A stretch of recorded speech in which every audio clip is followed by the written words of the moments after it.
Hello guys, welcome back to my YouTube channel. Ito po si Kabarkada TV. Gusto ko sanang i-share sa inyo ang video na ito about po sa ukay-ukay ng mga sapatos. Tara, samahan niyo po ako para maipakita ko po sa inyo. So guys, nandito po tayo ngayon sa labas kung saan ko po ngayon nakikita ngayon ang mga sapatos na ukay-ukay. New arrival po to. Ayan po, pansinin po ninyo. Okay na okay pa po ang mga quality niya at iba't ibang brand pa po. So, bagsak presyo po siya. Hindi nyo na po siya mabibili ng 1,000. Meron po dito mga nagkakahalaga lang ng mga meron 250 po. Yan, mga ganyan po presyo siguro. May pambata pa po. Yan. Tingnan nyo po yung mga sapatos kung gaano pa po siya kaayos. Yan.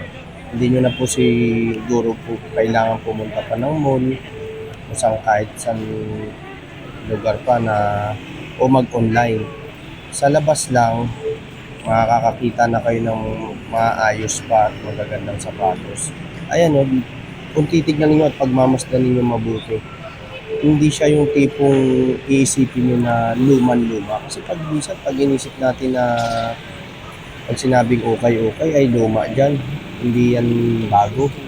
Karamihan dyan mga second hand. Ito hindi po eh. Hindi siya talaga masasabing second hand. At tignan nyo po yung kulay niya. Ang ganda po ng quality niya talaga eh. Ayan, may mga tumitingin pa po.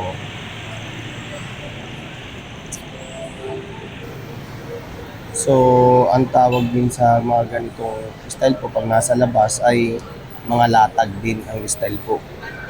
Ayan, nakikita niyo po yung price of 450.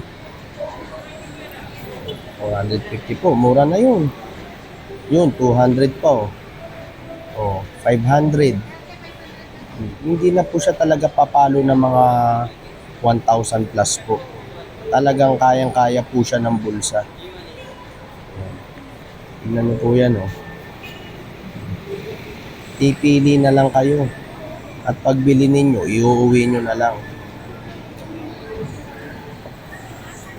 Ganun lang kasimple po dyan guys oh. Mga nakalatag na yan. Mga new arrival pa po yan. Kaya po ako sa inyo, bumili na po kayo.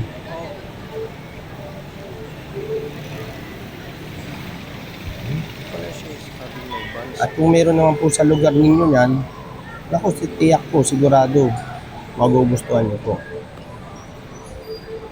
Hanggang sa muli po, ito po si Kabarkada. Huwag niyo po kalimutan mag-subscribe sa aking channel.